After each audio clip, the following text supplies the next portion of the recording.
and ask where. Chapter 2 of North and South by Elizabeth Gaskell.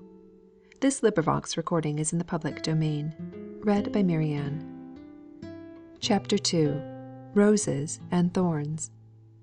By the soft green light in the woody glade, on the banks of moss where thy childhood played, by the household tree through which thine eye first looked in love to the summer sky.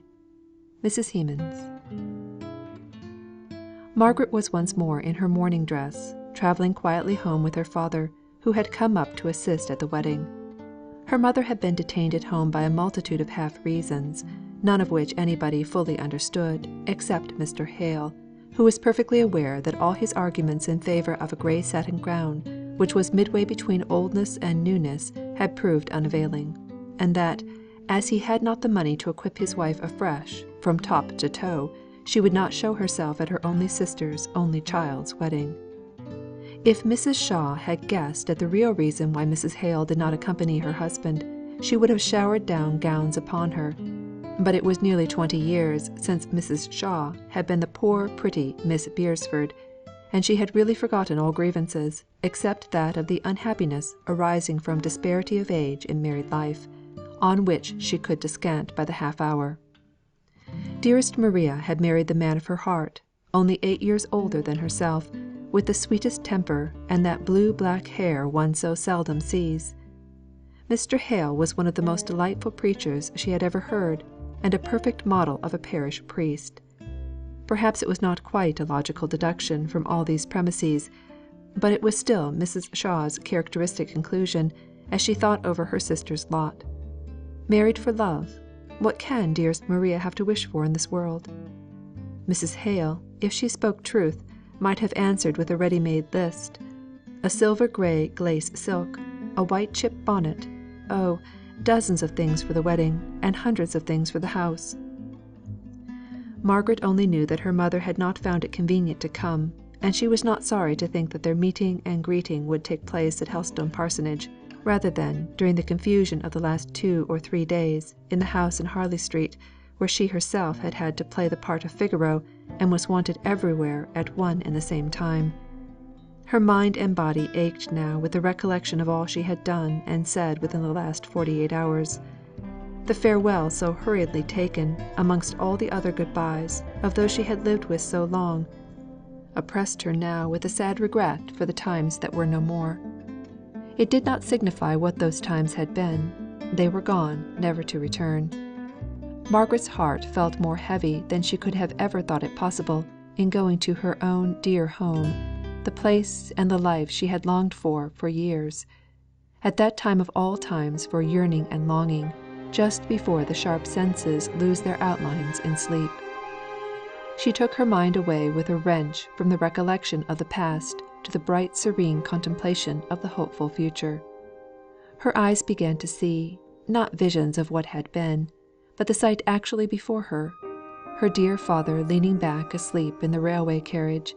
His blue black hair was grey now, and lay thinly over his brows. The bones of his face were plainly to be seen, too plainly for beauty, if his features had been less finely cut. As it was, they had a grace if not a comeliness of their own. The face was in repose, but it was rather rest after weariness, than the serene calm of the countenance of one who led a placid, contented life. Margaret was painfully struck by the worn, anxious expression, and she went back over the open and avowed circumstances of her father's life, to find the cause for the lines that spoke so plainly of habitual distress and depression. Poor Frederick, thought she, sighing. Oh, if Frederick had but been a clergyman, instead of going into the navy, and been lost to us all! I wish I knew all about it. I never understood it from Aunt Shaw. I only knew that he could not come back to England because of that terrible affair. Poor dear papa! How sad he looks!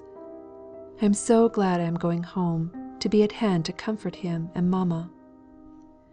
She was ready with a bright smile, in which there was not a trace of fatigue, to greet her father when he awakened. He smiled back again, but faintly, as if it were an unusual exertion. His face returned into its lines of habitual anxiety.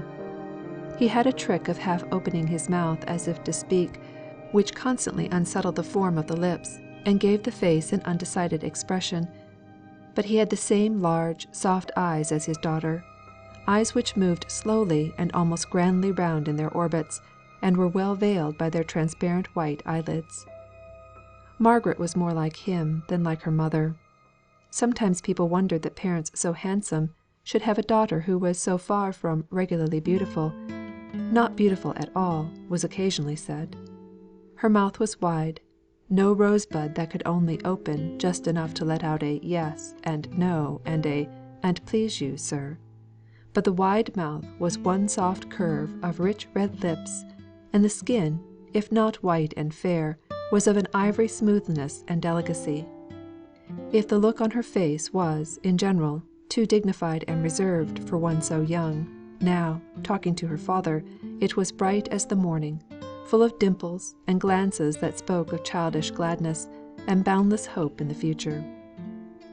It was the latter part of July when Margaret returned home. The forest trees were all one dark, full, dusky green. The fern below them caught all the slanting sunbeams. The weather was sultry and broodingly still.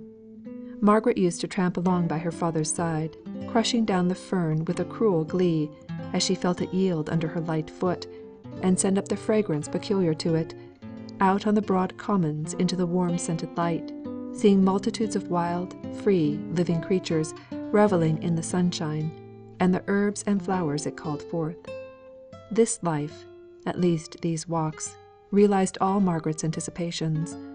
She took a pride in her forest; its people were her people; she made hearty friends with them, learned and delighted in using their peculiar words, took up her freedom amongst them, nursed their babies, talked or read with slow distinctness to their old people, carried dainty messes to their sick, resolved before long to teach at the school, where her father went every day as to an appointed task; but she was continually tempted off to go and see some individual friend, man, woman, or child, in some cottage in the green shade of the forest. Her out of doors life was perfect; her indoors life had its drawbacks. With the healthy shame of a child, she blamed herself for her keenness of sight, in perceiving all that was not as it should be there. Her mother, always so kind and tender towards her, seemed now and then so much discontented with their situation, thought that the bishop strangely neglected his episcopal duties in not giving Mr. Hale a better living, and almost reproached her husband because he could not bring himself to say that he wished to leave the parish and undertake the charge of a larger. He would sigh aloud as he answered, that if he could do what he ought in Little Helstone he should be thankful. But every day he was more overpowered, the world became more bewildering. At each repeated urgency of his wife that he would put himself in the way of seeking some preferment, Margaret saw that her father shrank more and more, and she strove at such times to reconcile her mother to Helstone.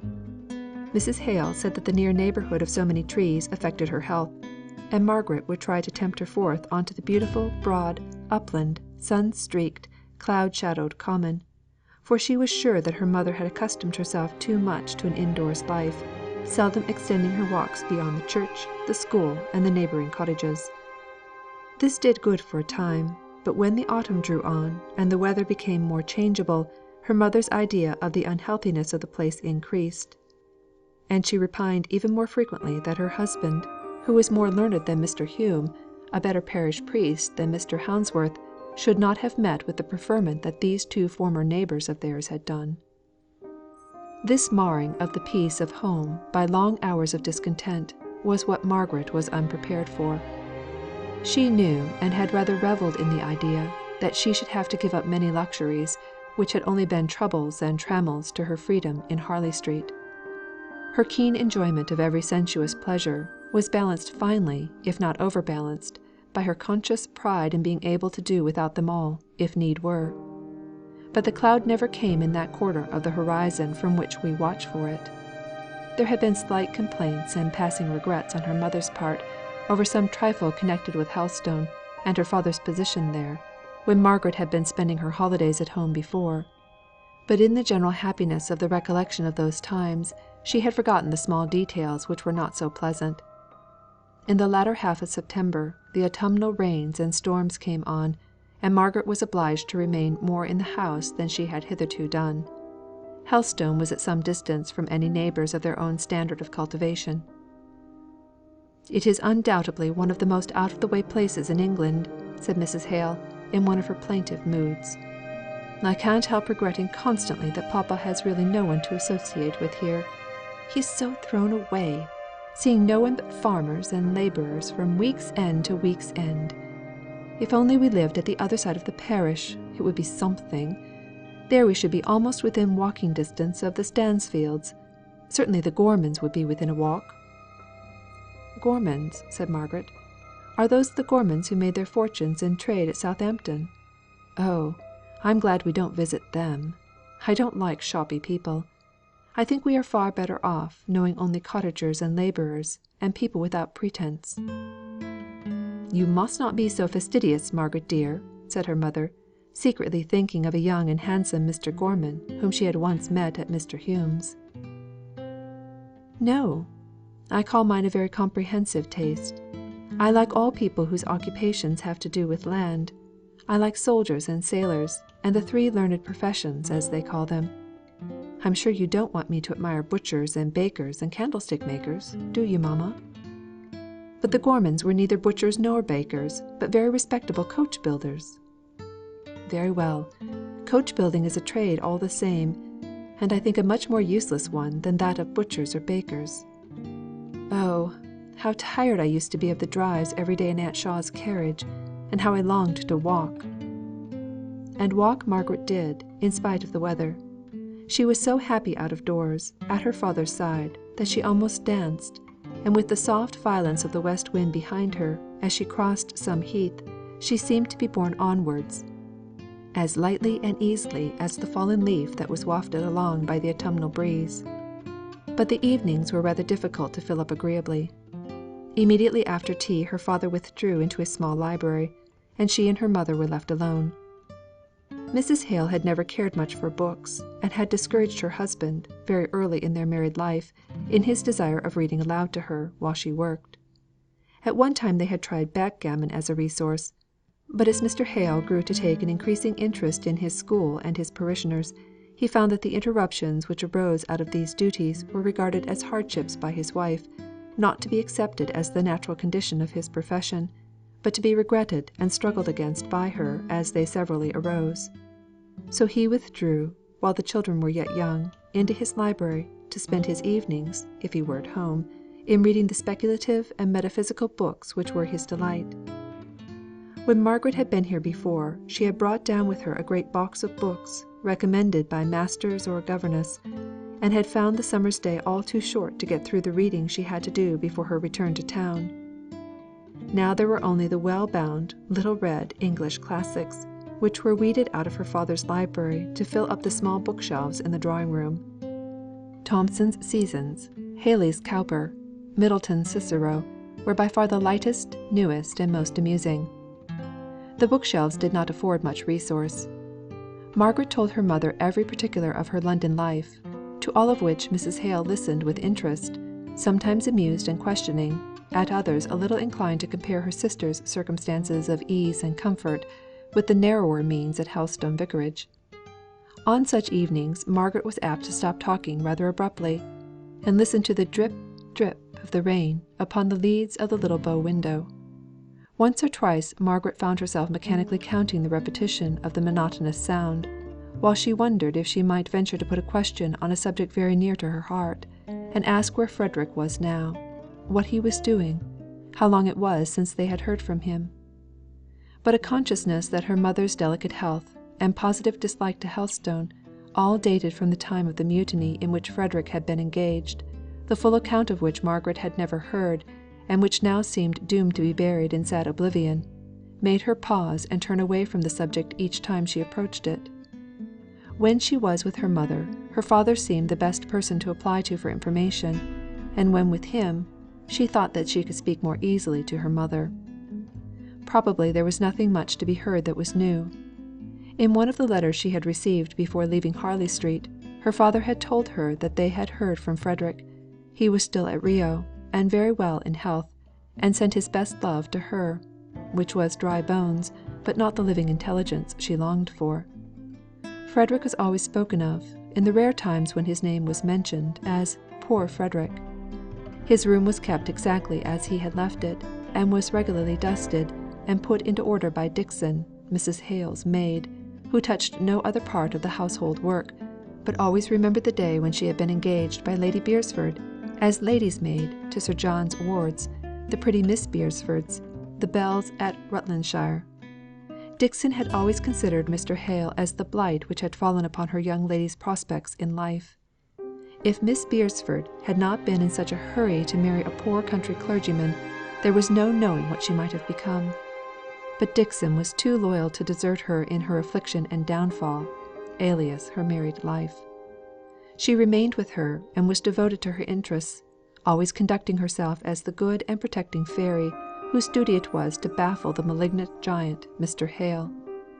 Mr. Frederick had been her favourite and pride, and it was with a little softening of her dignified look and manner that she went in weekly to arrange the chamber as carefully as if he might be coming home that very evening.